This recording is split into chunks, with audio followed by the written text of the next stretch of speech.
தேர்தல் ஆணையத்தில் போகும்போது எப்படி தர்க்கம் தெரிஞ்சுக்கணும்ல, சண்டை எப்படி போடுறேன்னு. எனக்கு வந்து புளியை கொடுங்கன்னு கொஞ்ச நேரம் அப்படியே, இது மீன் டைகர்? யா டைகர். அப்படியே பார்த்தாங்க. No, national animal.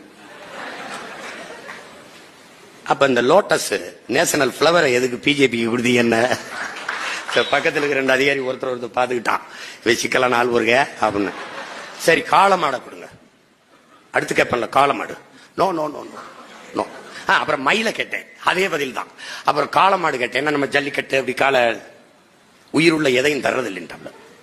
அப்ப மாயாவதிக்கு எதுக்கு யானையை கொடுத்தீங்க? ஃபார்வர்ட் பிளாக் எதுக்கு சிங்கத்தை கொடுத்தீங்க? அது அப்ப நடந்துருச்சு. அப்ப நான் பின்னாடி பிறந்ததான் உங்களுக்கு பிரச்சனையா இருக்காங்க. அதுக்கு வந்து இப்படி பேசிட்டு இருக்கும்போது, சரி ஒண்ணு செய்ய, யாருக்கும் சின்ன வேணாம், அழிச்சு நீ என்ன பண்ண, ஒரு அண்டா, இந்த நகை வெட்டி, இந்த சாந்து சட்டி, இதெல்லாம் சின்னம். பாரு, குக்கர்லாம் கொடுத்து மக்கர் பண்ணிட்டு அலையிறான். என்ன பேரு குக்கர் என்ன கேட்டா, அது இதுதான். இதுக்குள்ள நான் என்ன சொன்னேன், அமெரிக்காவை நீ எப்படி நினைக்கிற? ஓ கிரேட் கண்ட்ரி, அங்க சின்னம் இல்லை, எண் முறை தான் இருக்கு. நீ என்ன செய்ய, எல்லா கட்சிக்கும் சின்னத்தை எடுத்துரு, ஒவ்வொரு தேர்தலுக்கும் ஒரு எண்ணெய் கொடுத்துரு. எனக்கு 101, அவருக்கு 51, அவருக்கு 61, அவருக்கு 71, அவருக்கு 200, 300 இப்படி கொடுத்துருவேன். நான் படிக்காத இல்லட்ரேட்டர்ஸ் என்ன பண்ணுவாங்க அப்படின்னு. நீ 75 வருஷத்துல படிக்க வைக்காம என்ன பிடிங்கிட்டு இருந்தேன். அவங்களுக்கு என்ன பதில் சொல்றது? படிக்க வைக்காம 75 வருஷம் விடுதலை பெற்ற இந்தியாவில் என்ன பண்ணிட்டு இருந்த? 1-2 கூட தெரியாதவன் ஓட்டு இப்படி போட்டு தனக்கான தலைவனை தேர்வு பண்ண மாட்டவன இவன் பேசுறான். கிட்டதான் பேசிட்டு இருக்கான்.